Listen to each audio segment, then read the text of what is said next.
Muchas gracias, Vicky.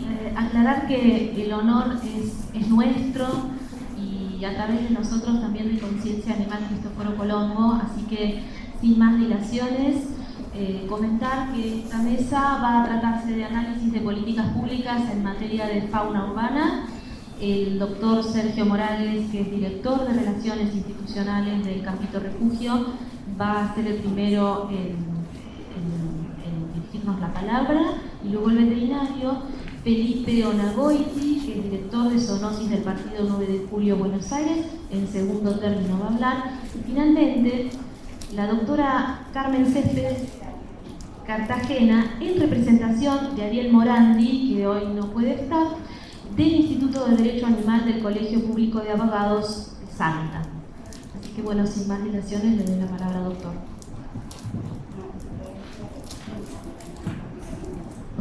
Hola, buenas tardes a todos. Primero agradecer a la UBA que abre su casa para que podamos estar acá, a Vicky, por supuesto, que también brinda este espacio, y es un espacio donde lo que podemos observar es una gran variedad de posiciones, de abordajes. Justamente esta casa de estudios es lo contrario al pensamiento único, que a veces es tan propio a veces de los abordajes que se hacen desde los sectores y desde el campo de la protección animal, con lo cual celebro esta posibilidad de estar acá y sobre todo la posibilidad de poder tener distintos abordajes de una misma materia.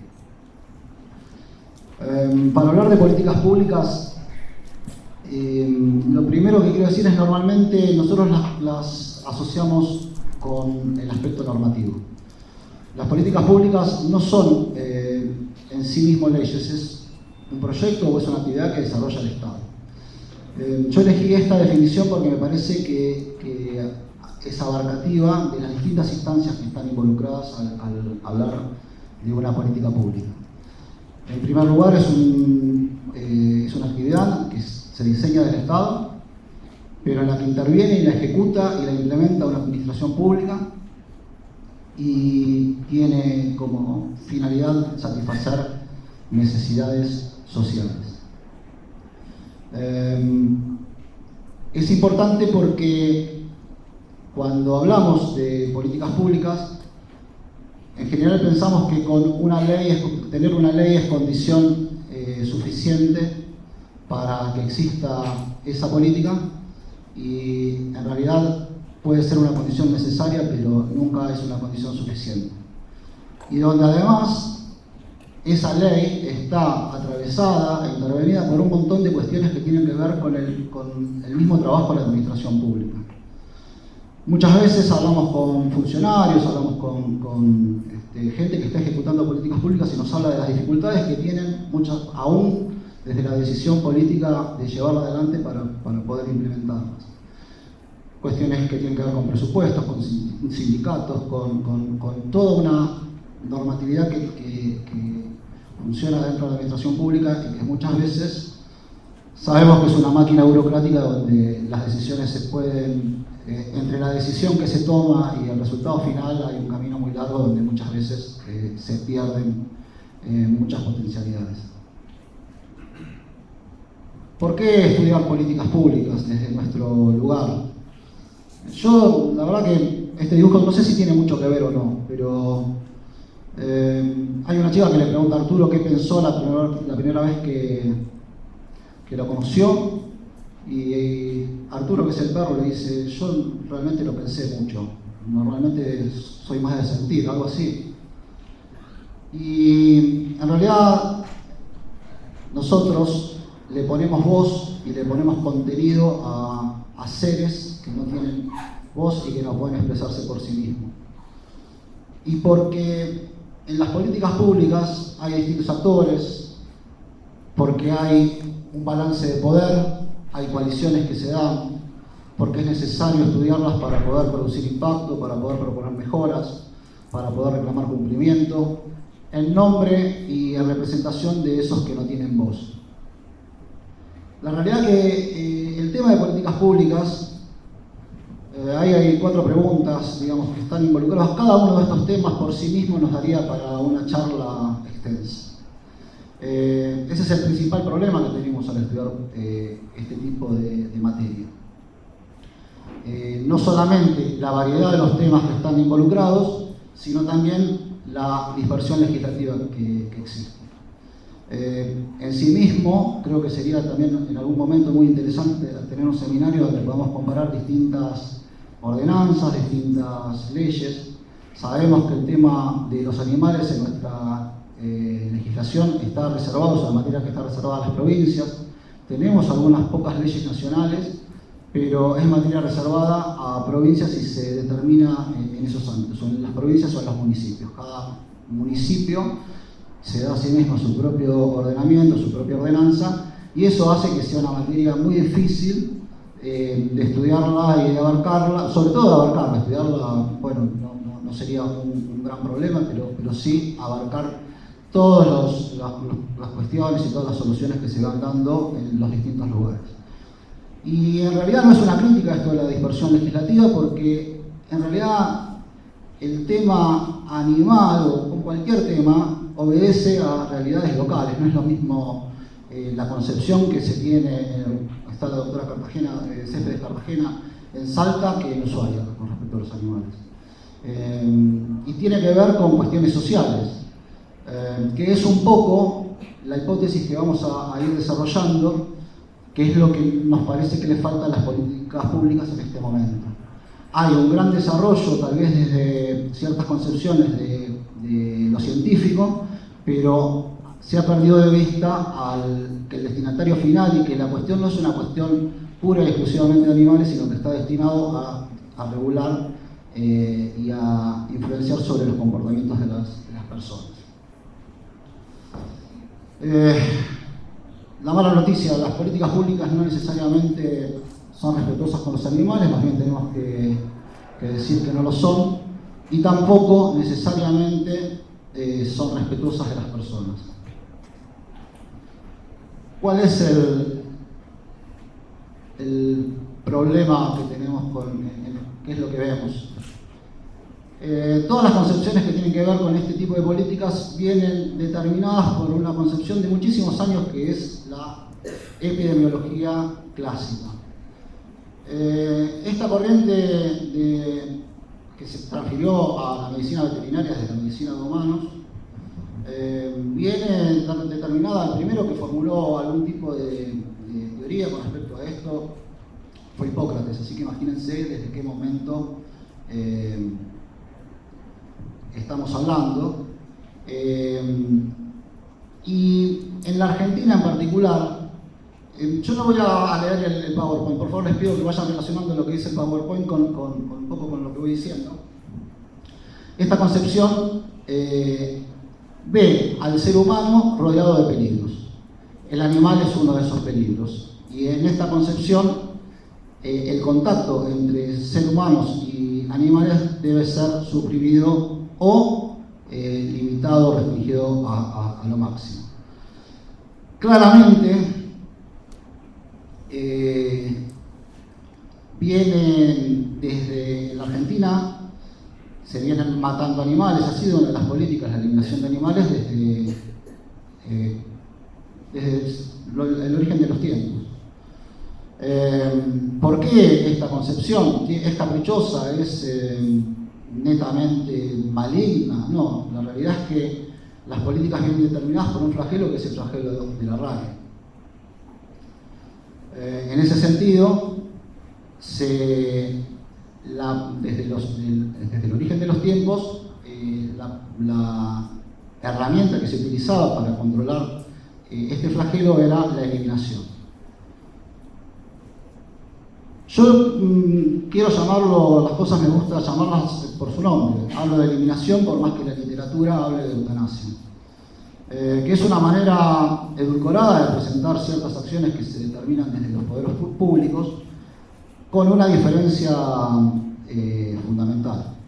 Podemos llamarla eliminación, en un momento se la llamaba sacrificio, después, para hacerla más digerible, me parece, se la empezó a llamar eutanasia, Y hay que, en esta idea de poder tener precisión en los términos, hay que decir que la matanza por control poblacional nunca es eutanasia.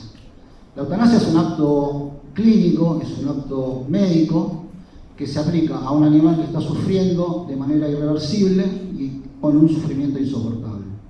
Tienen que darse esas dos condiciones para que podamos hablar de eutanasia. Cuando estamos hablando de matar, como dice esta literatura, animales que están sanos, animales que se consideran de alguna manera inviables, que desde algún tipo de criterio que no tiene que ver con la salud y con el individuo, podemos afirmar que estamos en presencia no de un acto clínico, sino de un acto de matanza.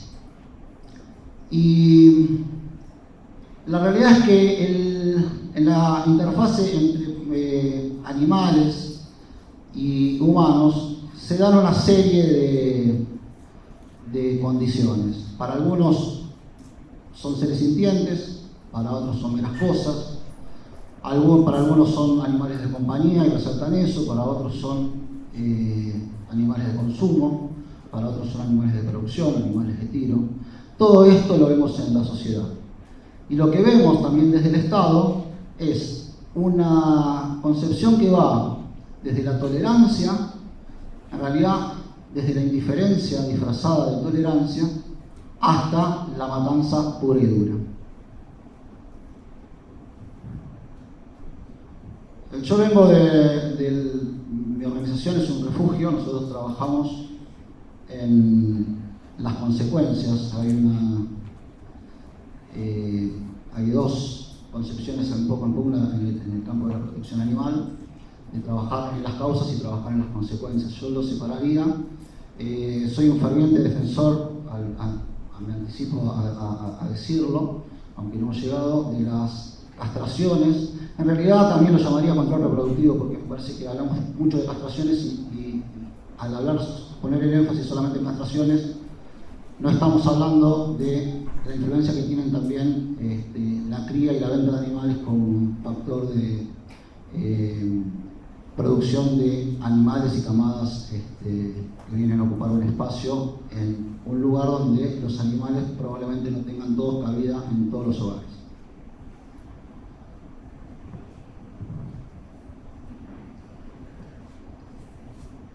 La ley por antonomasia que recoge este concepto es la 22.953,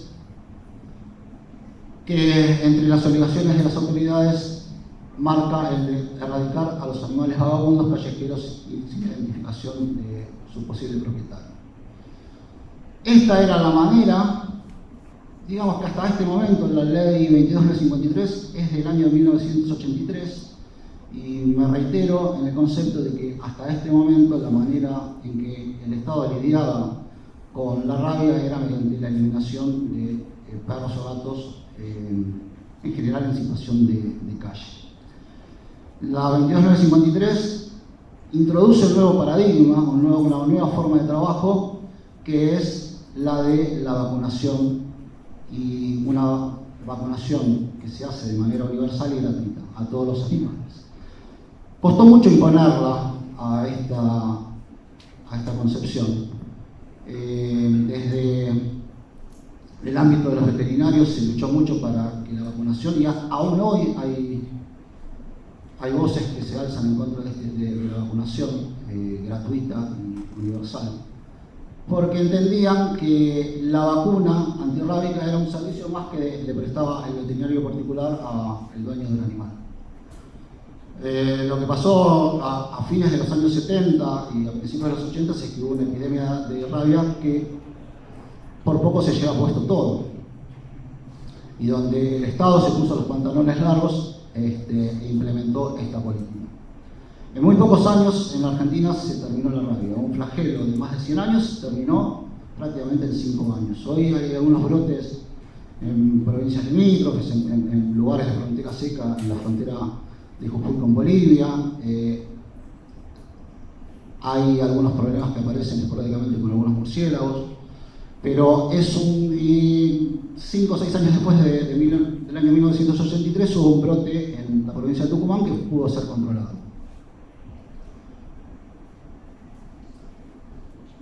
las obligaciones que se establecen respecto a las personas era la de vacunar. El Estado ponía los medios y las vacunas, y la obligación de la gente era llevarlos a vacunar. Esta diapositiva ilustra un poco el cambio de paradigma, ¿no? Desde el encierro y la matanza hacia la vacunación. Sin embargo, no se terminó la herramienta de la eliminación de perros como una herramienta que se aconsejaba para lidiar con problemas en la interfase que hay entre animales de la fauna urbana y el ser humano. Estamos diciendo que la ley es del año 1983. En provincia de Buenos Aires existían 20 cámaras de gas. La historia es bastante interesante, donadas por una asociación amiga de los animales, la AAA, que funcionaba en Olivos, en la casa de un ciudadano naturalizado argentino llamado Walter Olmos. La esposa de Walter Olmos era la presidenta de la asociación. Walter Olmos, unos años después, nos enteramos que era un criminal de guerra nazi llamado Walter Kutschmann, que fue extraditado. Creo que es evidente los paralelismos entre la cámara de gas donadas a los centros antirrábicos y toda la historia del nazismo en Alemania y continúa en Argentina. Recién en el año 1994, el doctor Germano dictó una medida cautelar a pedido de la Asociación Animales Felices, terminando con el uso de las cámaras. Sin embargo, durante muchos años más se siguió aplicando este método. Llegamos al año 2006. Yo estoy haciendo un recuento de una historia de leyes muy precisas para ir ilustrando la evolución de lo que son las políticas públicas en Argentina. La ley provincial mendocina del año 2006 declara la provincia no eutanásica, y ustedes saben que en provincia de Buenos Aires también tenemos la 13879 que prohíbe la matanza de animales por control poblacional en los centros antirrábicos. A mí particularmente me gusta más la ley mendocina porque tiene algo que hoy cuando vemos lo difícil que es trabajar en ciertos temas en políticas públicas, me parece que es una herramienta muy útil, que es establecer también la castración como método ético de control poblacional, pero establece una posibilidad que es la de poder hacerla fuera de quirófanos.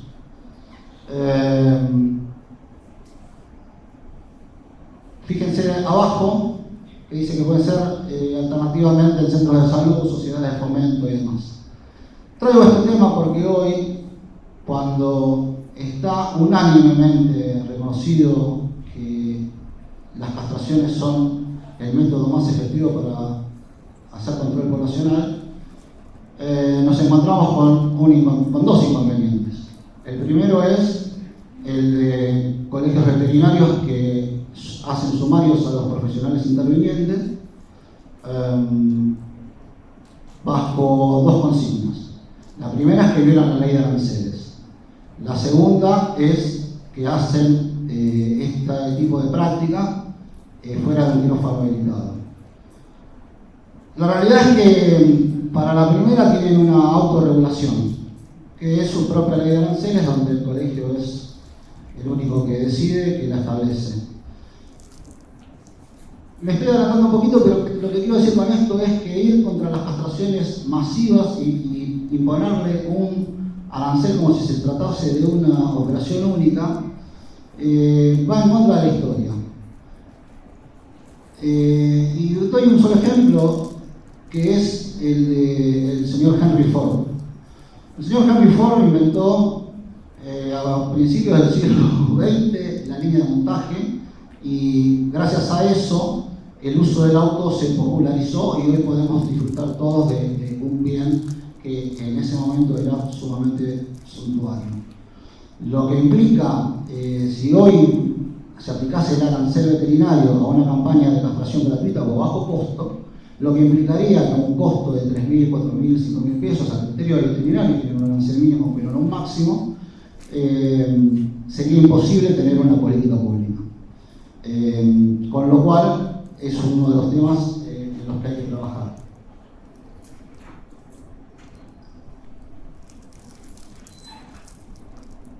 Estas leyes son el segundo cambio de paradigma. Se pasa del concepto de erradicar animales vagabundos al concepto de prohibir la matanza.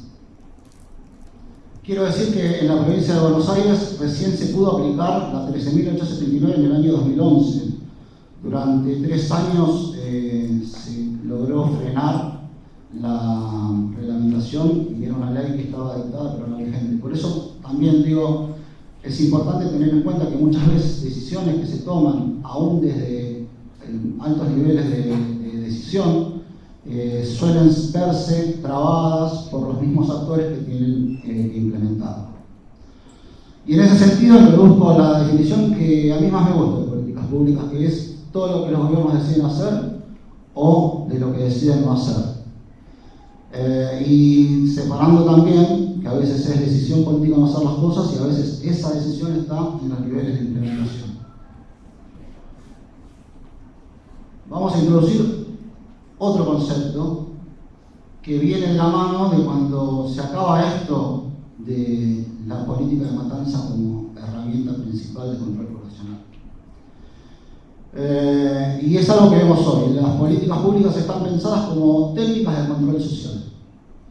A través, en su momento era sobre los perros, nos encerramos en carreras o los matamos, y hoy a través de un nuevo concepto que es el de la tenencia responsable. La tenencia responsable es lo que yo llamaría un concepto bolsa.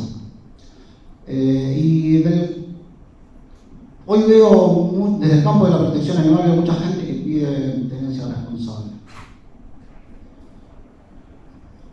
Y vos tomo como modelo de exposición a la ordenanza 4800 de Ushuaia, porque me parece que es interesante porque es una provincia no eutanásica y donde su ordenanza ha tomado todos los tópicos de la tenencia responsable, salvo uno que es bastante novedoso y bastante nuevo, que es el de prohibirle a cualquier ciudadano alimentar a un perro en situación de calle, ¿no? Lo cual, es bastante fuerte e incluso yo me aventuraría a decir que es hasta ilegal, porque la verdad que obligar a una persona que tiene un sentimiento de piedad hacia un ser que está sufriendo poniéndose en la calle a la inacción, me parece que está violando un montón de derechos que tenemos como ciudadanos,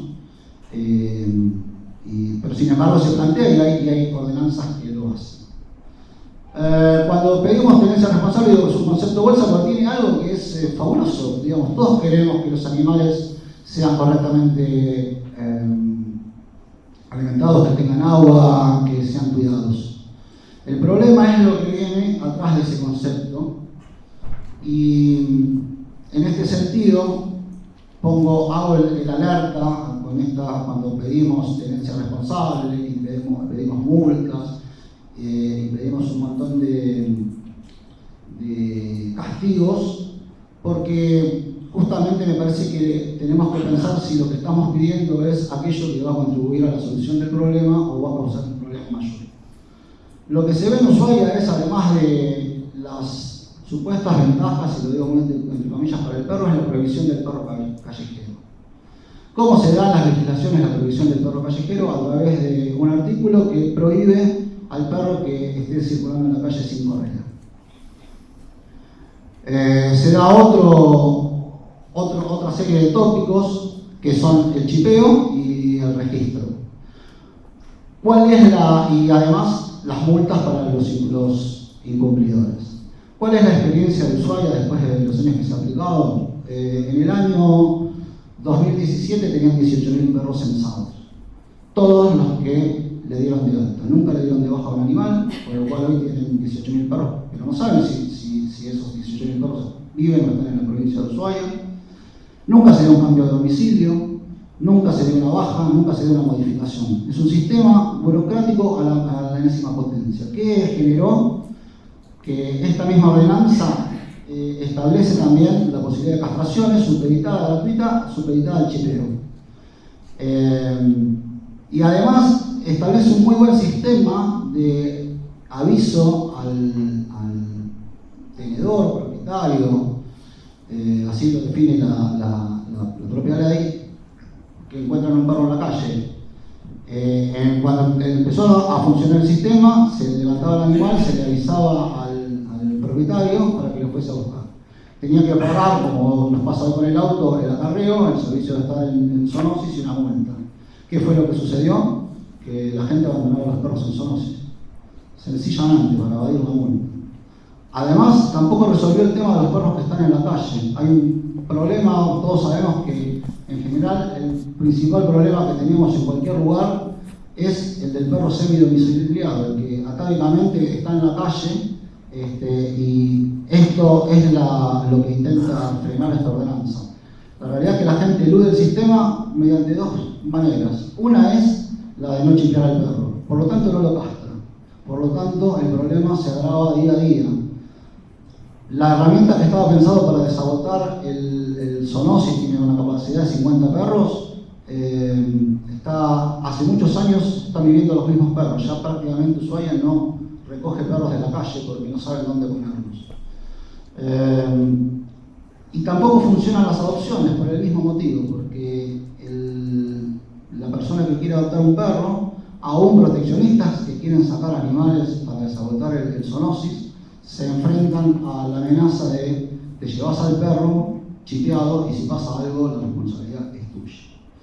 Es un sistema que crea un cuello de botella que no tiene solución, y que realmente hoy se están viendo los límites de este tipo de políticas. ¿Cuál es la política que queremos? Una política que no incluya matanzas ni perreras municipales.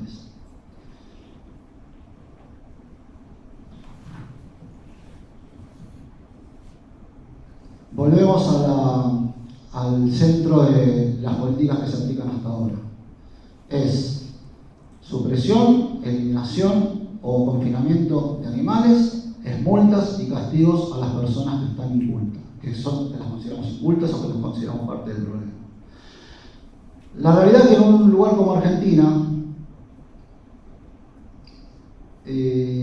donde el 31% de la gente vive bajo los límites de la pobreza, donde hoy se conoció una estadística de la Universidad Católica, donde el 51% de los chicos viven debajo del límite de la pobreza, pensar en establecer castigos es realmente pensar en algo utópico. Sencillamente porque el Estado no tiene posibilidad ni de controlar, ni tiene posibilidad de imponer esa política. ¿Qué le van a cobrar una multa a quien no tiene con qué pagarla? ¿Qué le van a embargar? El tacho, la garrafa con la que se da gas. ¿Qué es lo que tiene para hacer el Estado para imponer esas cuestiones? Sin hablar además de que en general estas políticas que se impulsan desde ciertos ámbitos de pensamiento y en teoría científicos, y digo, no estoy en contra, no estoy diciendo que un aspecto de este pensamiento que es el de la epidemiología no sirva, sino que digo que en el 2018 quedó superado y son necesarias nuevas herramientas, sin contar que los mismos gobernantes cuando las declaran, al momento de tener que establecerlas, se enfrentan con el malhumor social y quedan en la nada. Entender todo el proceso social que hay detrás de la tenencia, y más que de la tenencia diría, de la convivencia con animales, es crucial para tener una política sana. Influyen muchos factores. Estamos hablando de gente, Estamos hablando de políticas que en general además vienen impulsadas desde movimientos globales, y yo dejo planteado un tema: si es lo mismo el habitante de Oslo o el habitante de Nueva York que el habitante de una villa miseria en la provincia de Buenos Aires, o es lo mismo Puerta de Hierro en La Matanza que un ciudadano de París. La realidad es que no tienen el mismo poder adquisitivo, no tienen ninguna de las cuestiones ni las ventajas que tienen los ciudadanos a los que en otros lugares del mundo hicieron tal vez que esas políticas puedan funcionar.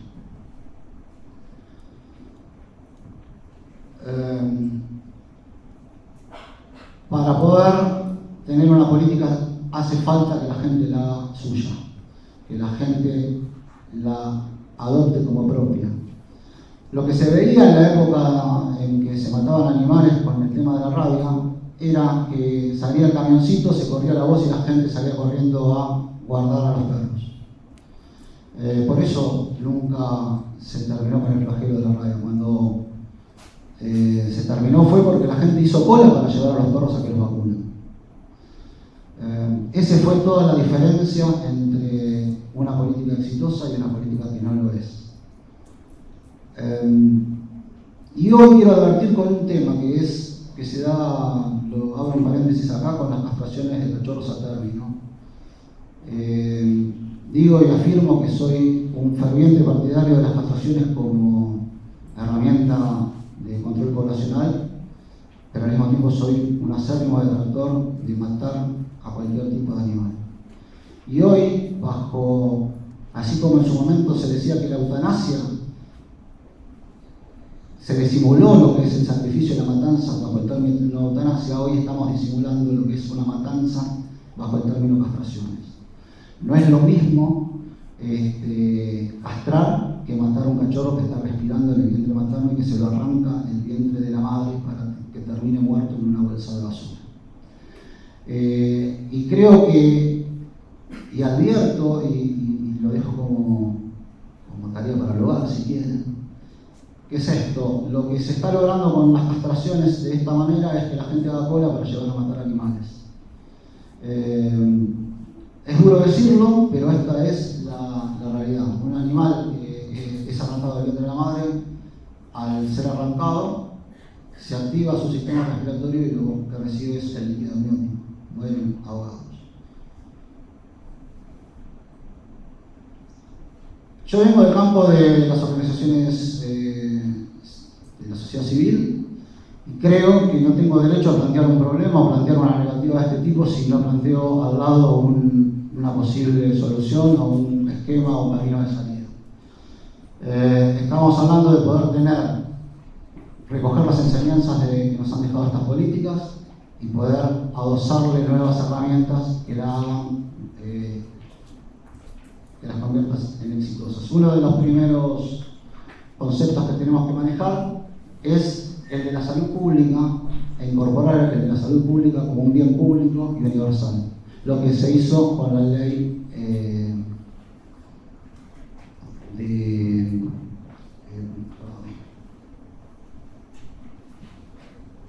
con la ley antirrábica. Contra esto, ya hemos adelantado, los colegios veterinarios se oponen ferozmente. Para ellos la castración es un bien privado. Sucede una cosa, además del tema de costos. La realidad es que, como cualquier actividad privada, busca siempre su mayor rentabilidad. La rentabilidad de cualquier veterinario, es difícil ver que haya una veterinaria instalada en Puerta de Hierro o en cualquier villa miseria de la ciudad de Buenos Aires o en cualquier lugar periférico de cualquier pueblo. Lo que sucede es que el veterinario, no por maldad, por supuesto, porque es su profesión y porque busca su rentabilidad, se establece en los lugares donde la gente puede pagar su servicio. Es tan sencillo como eso.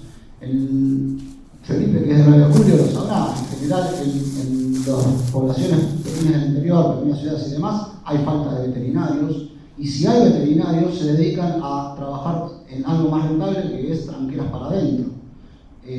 cuando uno habla con la gente de los pueblos, dicen acá tenemos 3 veterinarios, ninguno aparece cuando un animal está atropellado, cuando lo necesitamos, y además no castran. Entonces, el concepto es este, dado que la salud pública y la salud veterinaria es un tema eminentemente social, se tienen que manejar desde el concepto de bien público con sus características de gratuidad y universalidad. Y esta es una condición sine qua non para encarar cualquier tipo de acciones. La clasificación de bienes y servicios en públicos y privados depende de 2 características. Una es la sustentabilidad y otra la exclusión. La exclusión significa que solamente accede a ella quien puede pagarla. La sustentabilidad hace referencia a que solamente el que la paga la consume, y que además ese consumo evita que otros que la necesitan lo puedan hacer. Esto es lo que decimos cuando decimos que hay falta de veterinarios, cuando decimos que la castración individual no puede ser nunca una política pública, porque un veterinario que no castra, si no se castra a ritmo de campaña, no hay política.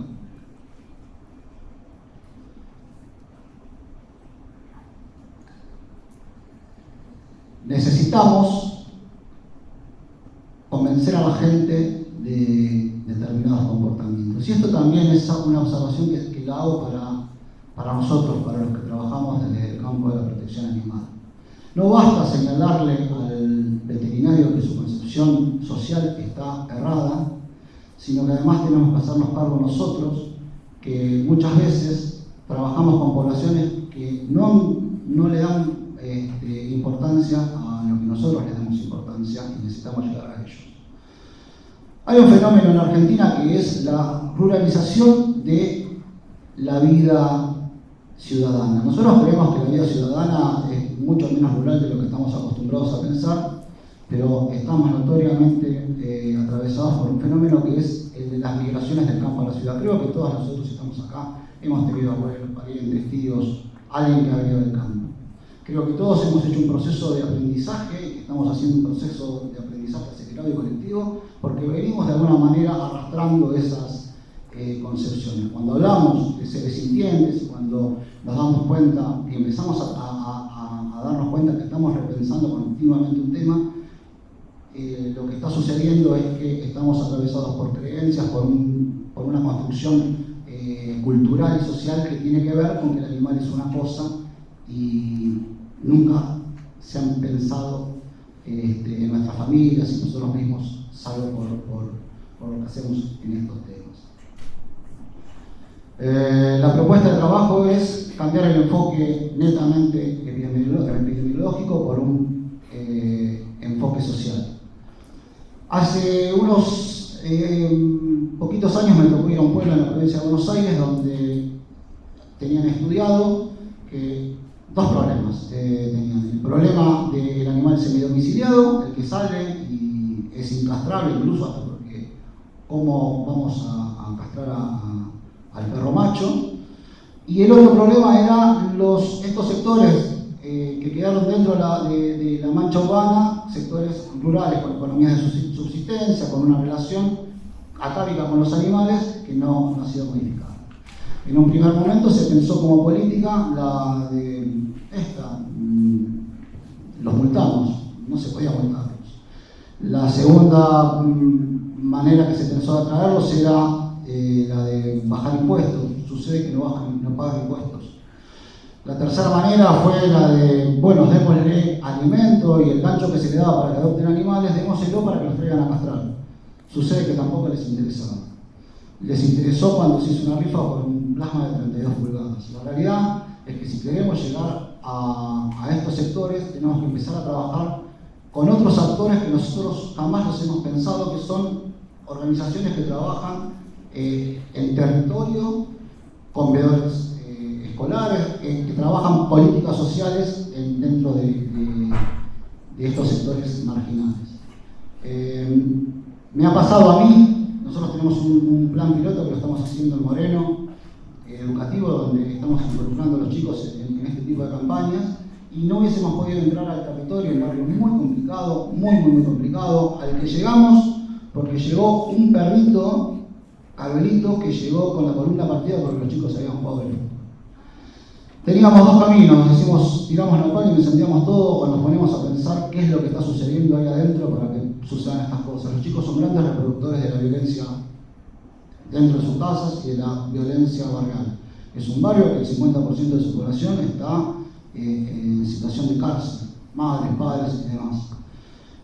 Nos pusimos a trabajar con los chicos involucrándolos a ellos. Empezamos por una campaña de pipeteo.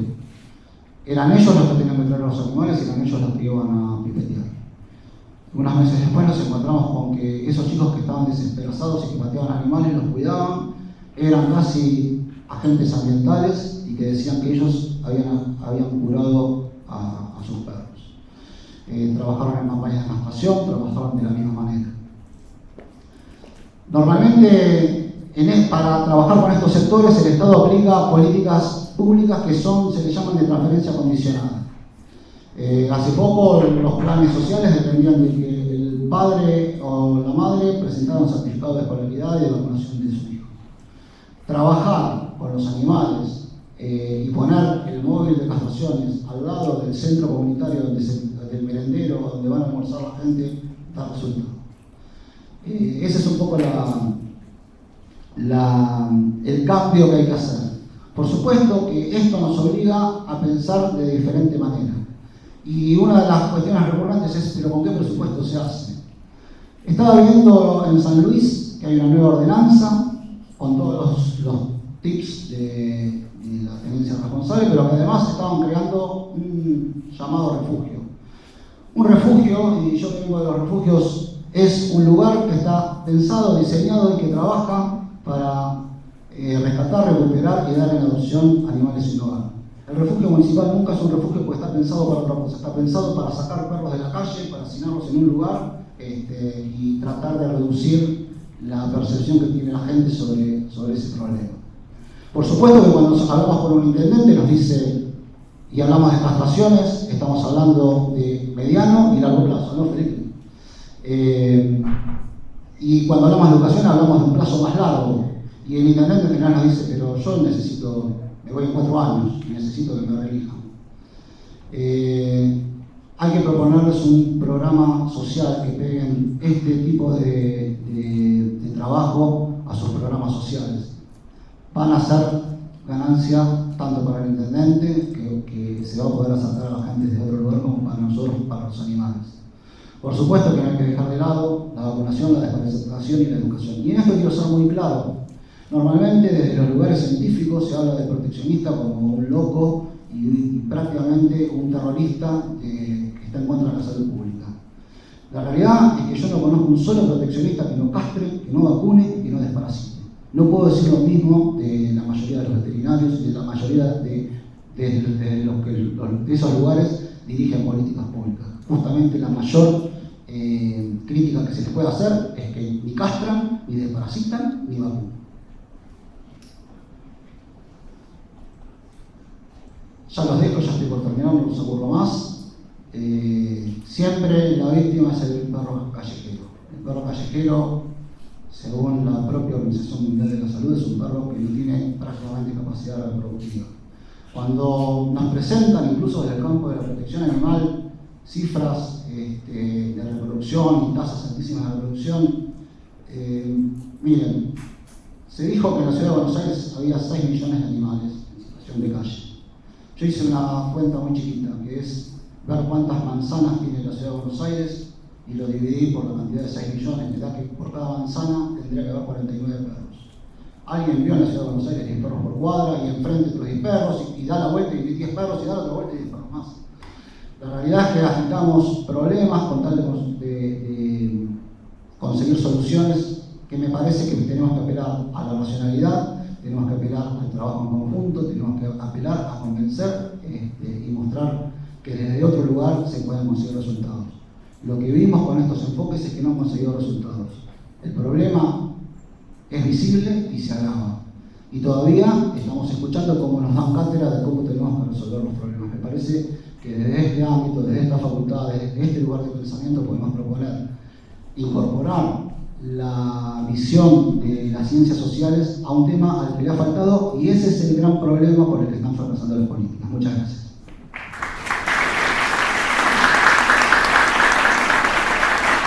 Muchas gracias, doctor Morales. Y seguidamente vamos a escuchar a Felipe Nagoiti, que es veterinario y además director de zoonosis del partido de 9 de julio. Lo escuchamos. Una sola digresión, porque si no... yo lo conocí a Felipe yendo a 9 de julio a dar una charla invitado por proteccionistas. Cuando llegué me dijeron que se iba a sentar al lado mío el director de zoonosis y que la pucha. Fotos con el director de zoonosis que me va a pasar. Me pasó que vi una persona que lo aplaudieron, que lo victoriaron, y me interesé por su trabajo, y eso es lo que quería que les venga a contar, porque tiene mucho que ver con lo que estamos hablando.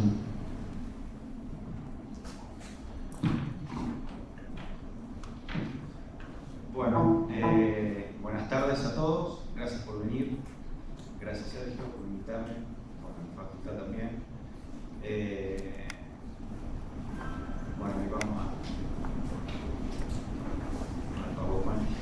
Bueno, yo soy oriundo de 9 de julio, soy recibido en la Facultad de La Plata, en la Nacional. Y bueno, siempre en mi ciudad estuvo la problemática del perro callejero, o perro en situación de calle.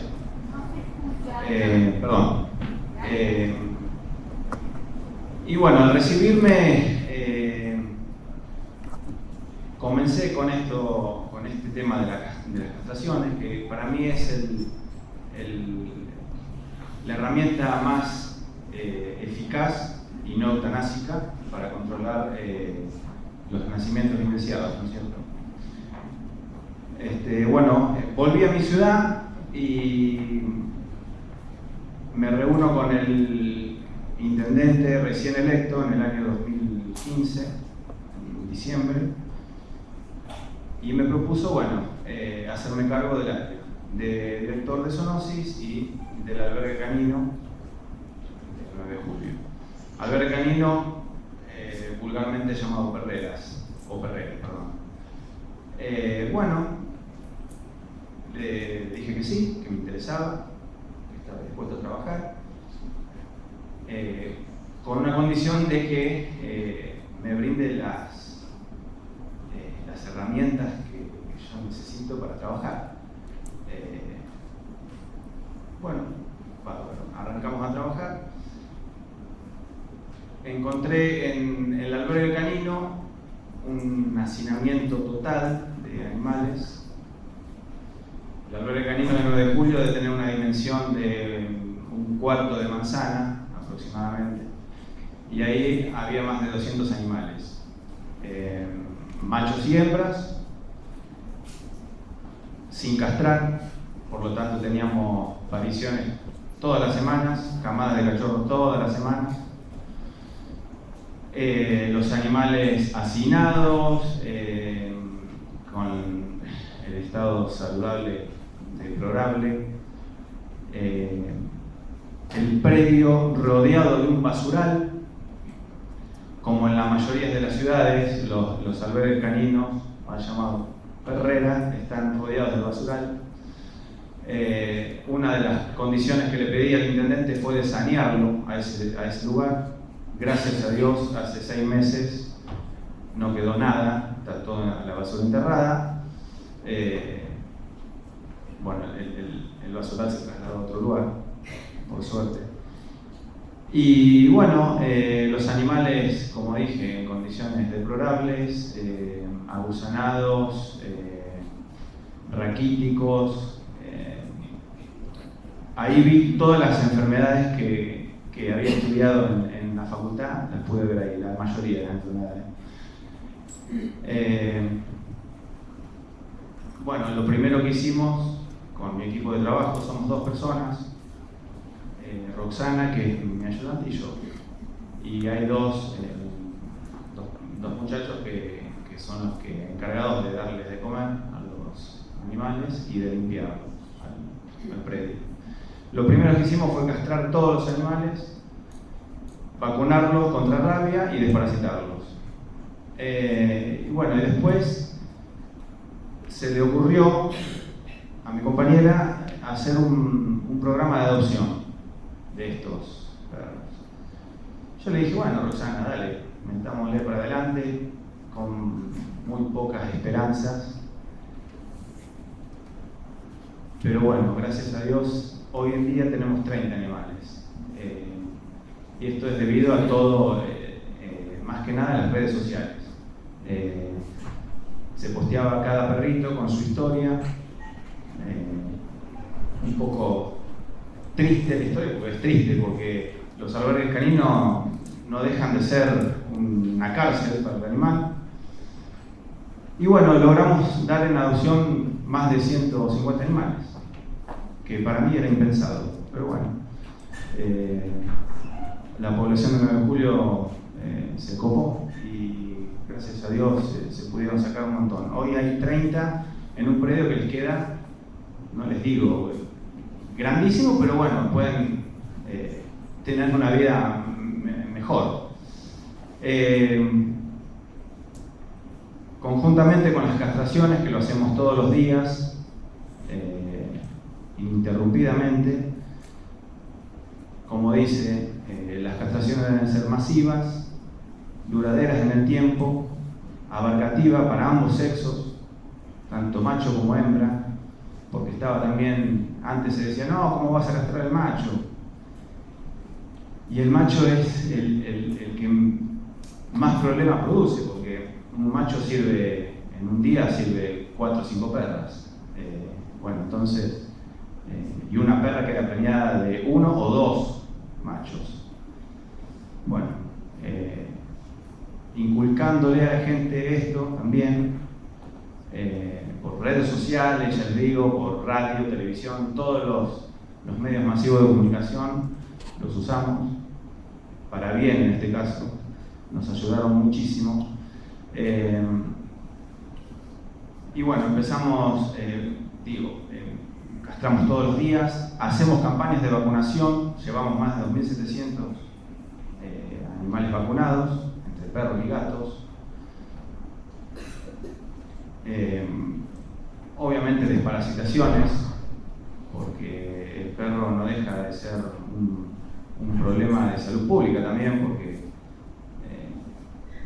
disemina en secreciones y excreciones parásitos que nos afectan a los humanos, como los quites hidratídicos, que acá en Buenos Aires es un problema grave, en los hospitales se ve muchísimo.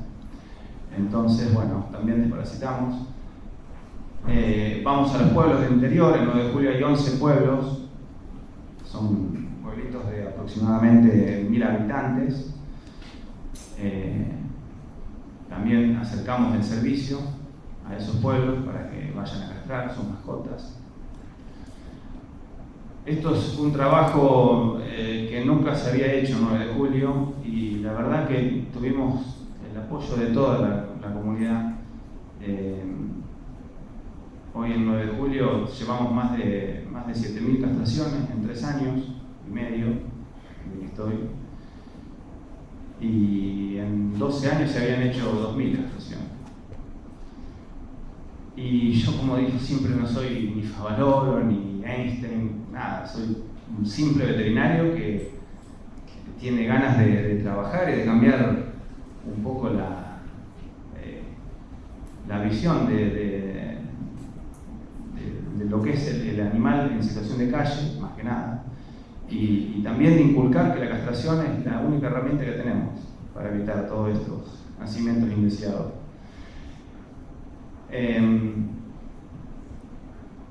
Una cosa que también hicimos fue hacer trabajos con escuelas.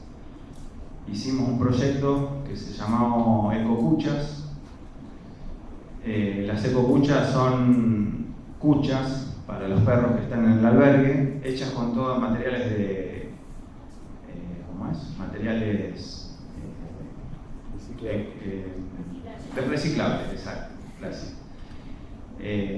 Están hechas de estas botellas más grandes, rellenadas con materiales que no se degradan, que son los paquetes de alfajores, de fideos. Bueno, esos son los ecoladrillos, y a partir de ahí se formaban las ecocuchas con láminas de Tetra Pak y techo de chapa. Bueno, todas esas ecocuchas se hicieron con más de 30, las llevamos al albergue, y hoy, bueno, cada perro tiene su cucha.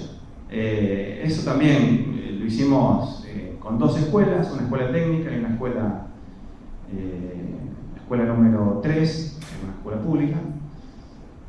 Y bueno, y también pusimos a toda la comunidad a trabajar, porque nos taparon de esos ladrillos, de esos ecoladrillos. Así que yo por mi lado estoy muy contento. La gente, ya les digo, creamos una conciencia en la gente con este tema de las castraciones. Y bueno, y recibimos todos los días más de 10, 12 castraciones por día hacemos. Y no para, el trabajo no para. Yo pensé que iba a mermar, pero no, la verdad que cada vez más. Y no solamente de perros, también de gatos. Así que bueno, eso es lo que vengo a exponer como un ejemplo. Bueno, eso es estamos por hacer un quirófano móvil para acercar las castraciones también a los barrios más carenciados de la ciudad, para la gente que no puede llevar a su mascota. También brindamos charlas en las escuelas para que los chicos vayan a la casa y le taladren la cabeza a los padres. Y bueno, eso es todo un poco.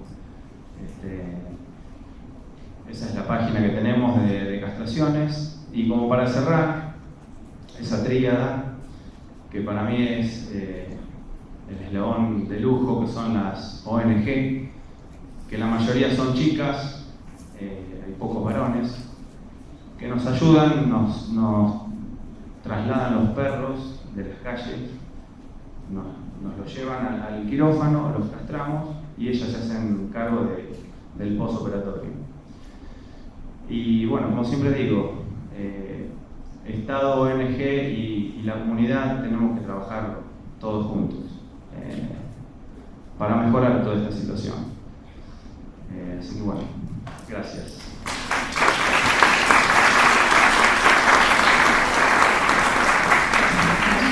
Gracias, Felipe. Seguidamente la doctora Carmen Céspedes Cartagena, y en representación de Ariel Morandi, parte ella del Instituto de Derecho Animal del Colegio Público de Abogados de Salta.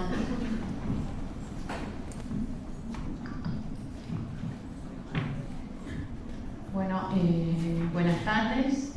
Bueno, estoy en representación del doctor Morandi de San Francisco, Córdoba.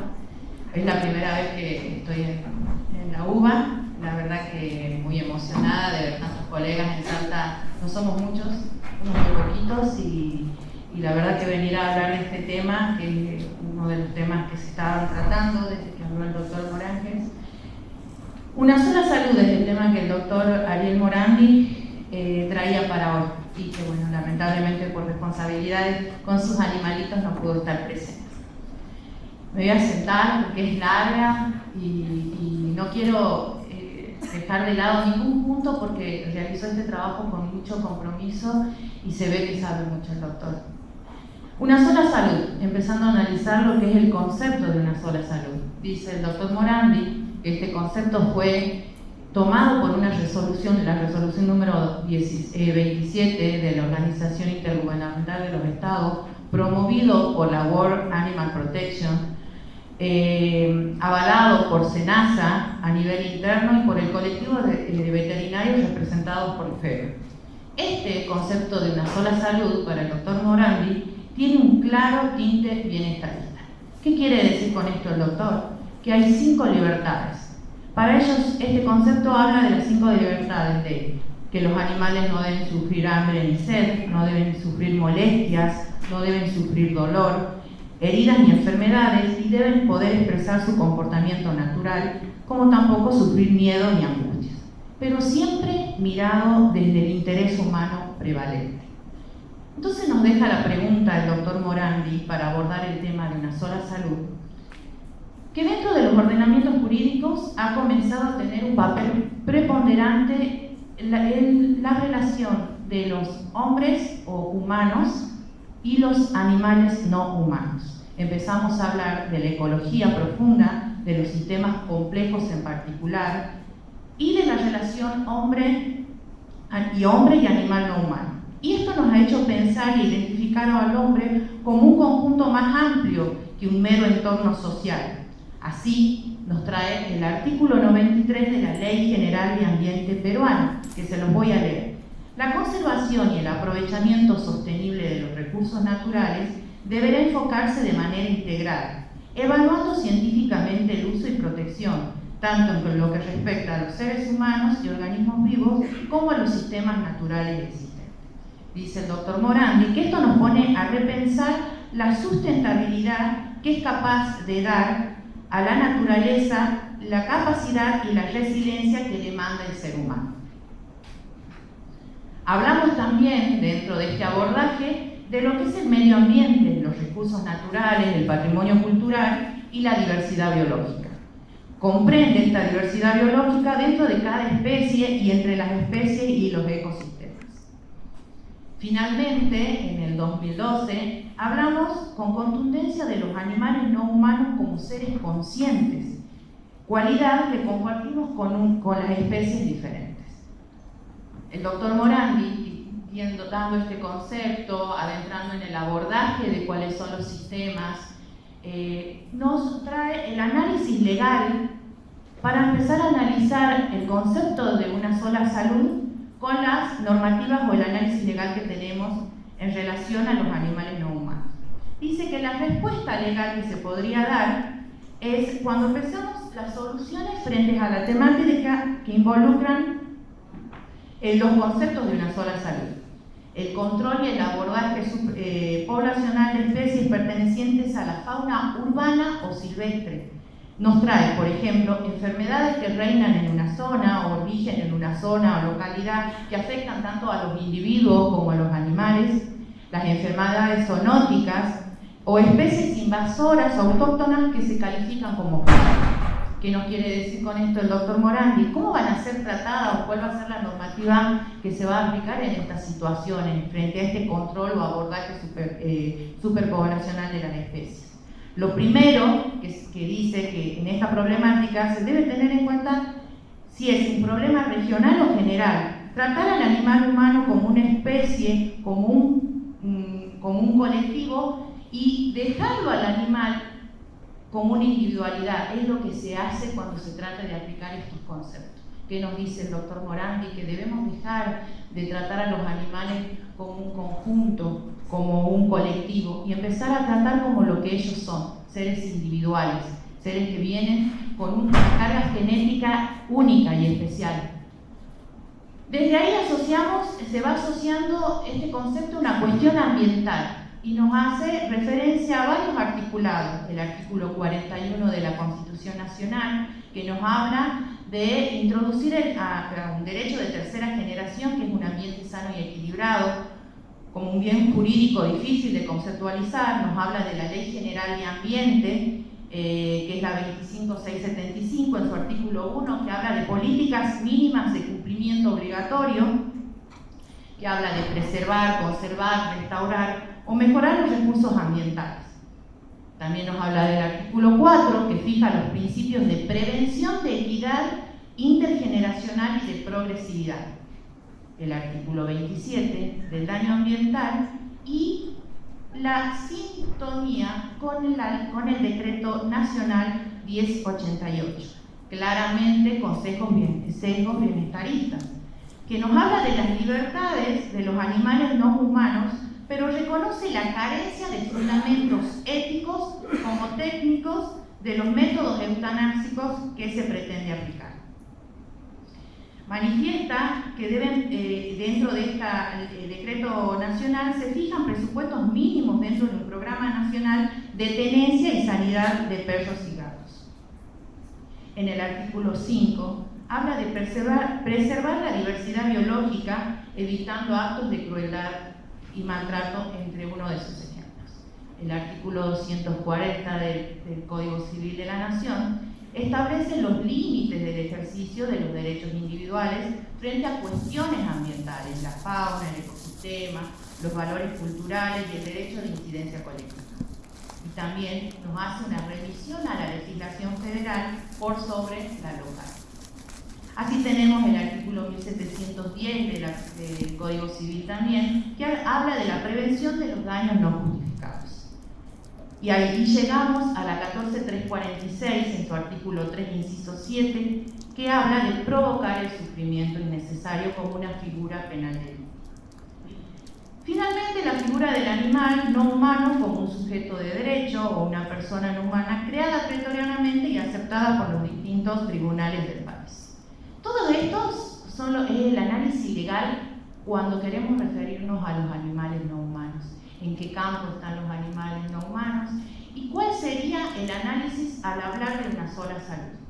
La conclusión del doctor Morandi es, primero, el análisis de la legislación está diferenciada, por ejemplo, con la legislación peruana.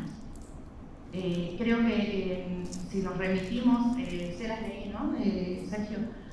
Hay una orfandad que no reconoce expresamente al humano como componente, bien o recurso ambiental, aunque lo somos, porque aunque lo somos y somos agentes de cumplimientos de ley.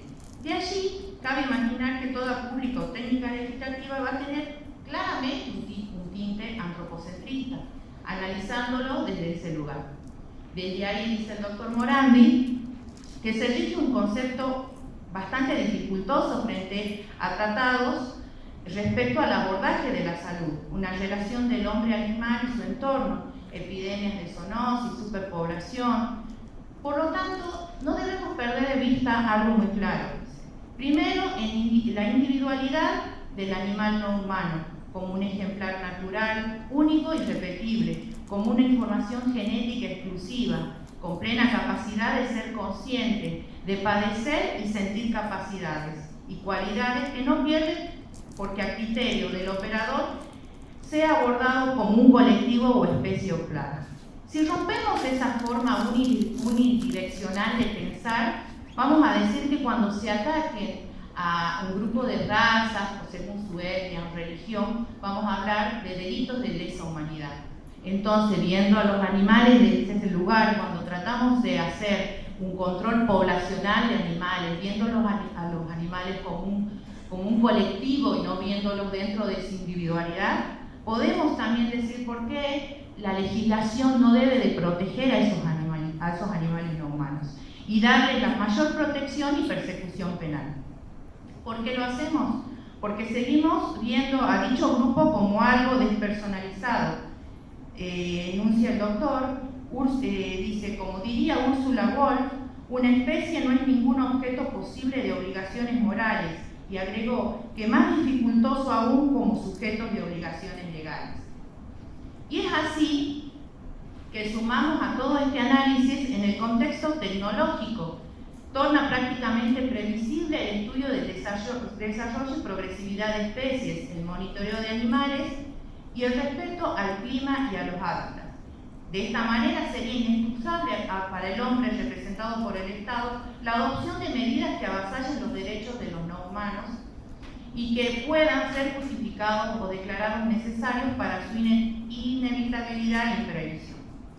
Este quebrantamiento del deber de previsión e evitabilidad del daño ambiental por omisión del Estado no le debe de ser gratis al Estado. Debemos rediseñar las responsabilidades en base a los sujetos de derecho e involucrarnos y pensar que estamos en condiciones de reclamar ese daño, causando en representación de los animales afectados. También nos dice el doctor Morandi que el poder de policía, que existe un poder de policía y que ese poder de policía como tal debe ser obligado inexcusablemente.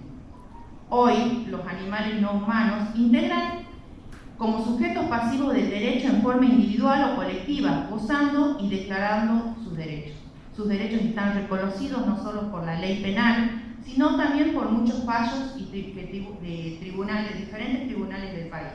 Tienen un estatus legal y tratan de representar una naturaleza. La Constitución Nacional le da protección primaria, los tutela, como así también, dice el doctor, a nivel internacional, por ejemplo, ya lo habíamos escuchado en horas de la mañana cuando nos hablaba de la división en el caso del régimen comunicacional, nos nombra de animales en caso de parejas separadas. En Holanda y en Alemania se prohibió la matanza de rituales por judíos o musulmanes frente a derechos y sin número de cuestiones.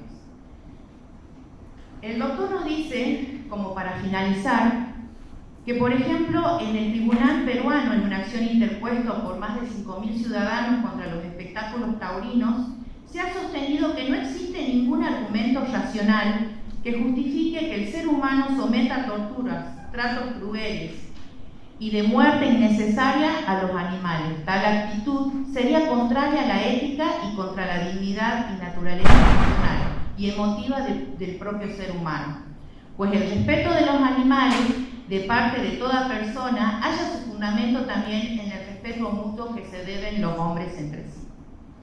Como concluye el doctor Morandi, dice: una interpretación constitucional abierta, íntegra, dinámica y progresiva en consonancia con los valores, principios y fines jurídicos permitirá buscar una solución justa y acorde para los animales no humanos, poniendo un límite al avance incontrolado e irrazonable del accionar del hombre. Esta es la ponencia del doctor Morandi. La verdad que tiene mucho que ver con lo que nos dijo el doctor Sergio. Nosotros desde Salta, una provincia en el norte, que recién está aprendiendo de derecho animal, estamos creciendo en conocimiento, que es lo que necesitamos, frente a este concepto que es tan debatido, tan discutido, y que hoy un veterinario que nos plantee su postura y nos diga que se puede trabajar en el control poblacional de una manera ética, nos hace tener esperanzas de que se puede cambiar y que se puede avanzar de forma razonable y de forma que podamos proteger los derechos de estos animalitos que a veces por políticas públicas mal elaboradas o políticas públicas que no tienen un valor ético nos pueden perjudicar y pueden perjudicar principalmente a los actores que son los animales.